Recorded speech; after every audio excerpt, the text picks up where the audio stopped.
Hi everyone. Let's talk about what makes a democracy work.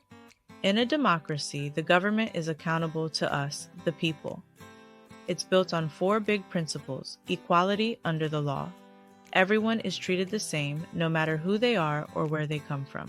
Justice. Laws are applied fairly, so everyone gets a fair chance and consequences are the same for everyone. Freedom. You have the right to speak, think, and act freely, but within reasonable limits to keep everyone safe. Representation. We all get a say by voting for leaders who make decisions for us in government. These principles work together to ensure fairness, protect our rights, and give everyone a voice. That's what makes democracy so important for Alberta and Canada.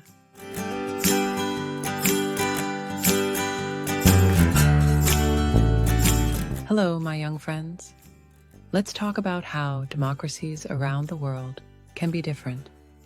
The core principles, equality, justice, freedom, and representation are the same, but how they're practiced depends on each nation's history, culture, and values.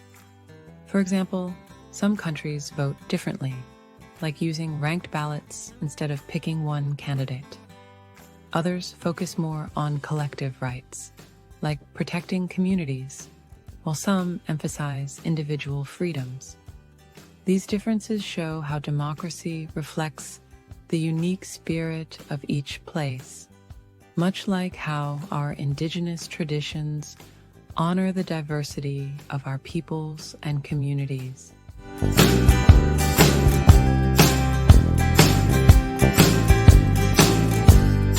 Alright, kids, let me tell you something important about living in a democracy. It's all about balance. Rights and responsibilities go hand in hand. You've got rights, like freedom of speech, which means you can share your ideas without fear, and the right to a fair trial if you're ever in trouble. But here's the deal: those rights come with responsibilities. You've got to follow the law, treat others with respect, and, when you're old enough, take voting seriously.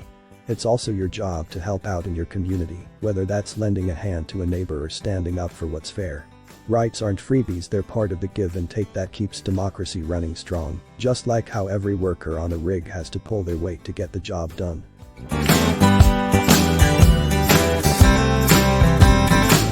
Hi everyone. Let's talk about how civic participation in Canada has changed over time.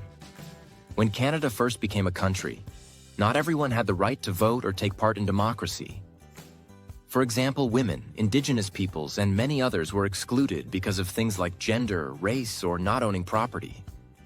But over the years, people stood up and demanded change. Women fought hard for the right to vote, and Indigenous peoples continued to work for fair representation.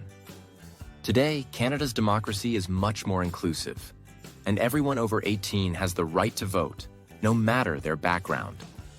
Civic participation has grown because of these efforts, and it shows how we can make democracy stronger by working together for fairness and equality.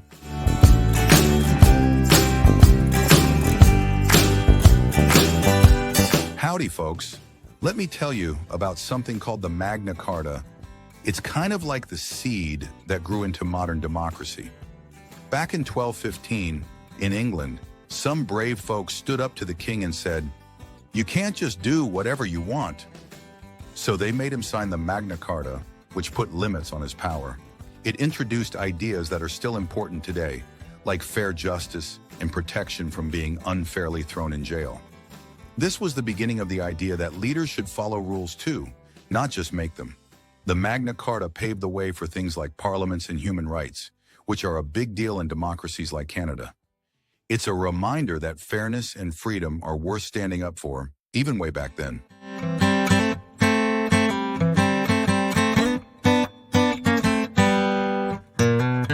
Hello, everyone. Let me tell you about something amazing in Canada, the Canadian Charter of Rights and Freedoms. It's part of the Constitution and was created in 1982 to protect the rights and freedoms of everyone in Canada, no matter where they come from. It guarantees important democratic values, like equality, freedom of speech, and fairness under the law.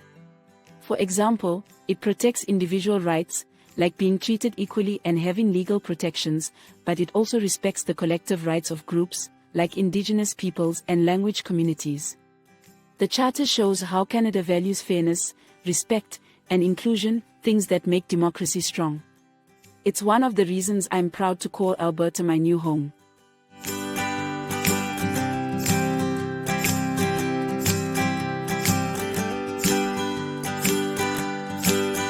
Hey everyone, imagine standing on a mountain like this one in Banff. Freedom feels incredible, right? But even in a democracy, our rights and freedoms have limits to keep everyone safe and treated fairly. For example, you have the freedom of speech, but you can't use it to spread lies that could harm someone. Or you can gather in a group to protest, but it has to be peaceful. These limits aren't about taking away freedom. They're about balancing your rights with the safety and rights of others. In a democracy, these rules are made through legal processes and have to be fair and reasonable. It's like hiking. Freedom to explore comes with respecting the trail and others on it. That's how we all move forward together.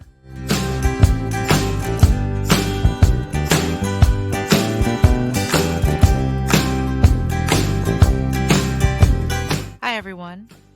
Canada's democracy has come a long way, but we still face challenges when it comes to inclusivity and equality. Many communities like Indigenous peoples, people of color, or religious groups still experience discrimination and prejudice. For example, there's Islamophobia, anti-Semitism, and systemic racism. Big words that mean some people are treated unfairly because of who they are or what they believe. As a Métis woman, I've seen how our history shows the struggles of being heard and treated equally, but it also shows the strength of standing together. Democracy isn't perfect. It's something we have to keep working on. By listening, learning, and standing up against unfair treatment, we can make sure everyone is treated equally, respected, and has the same chances to succeed.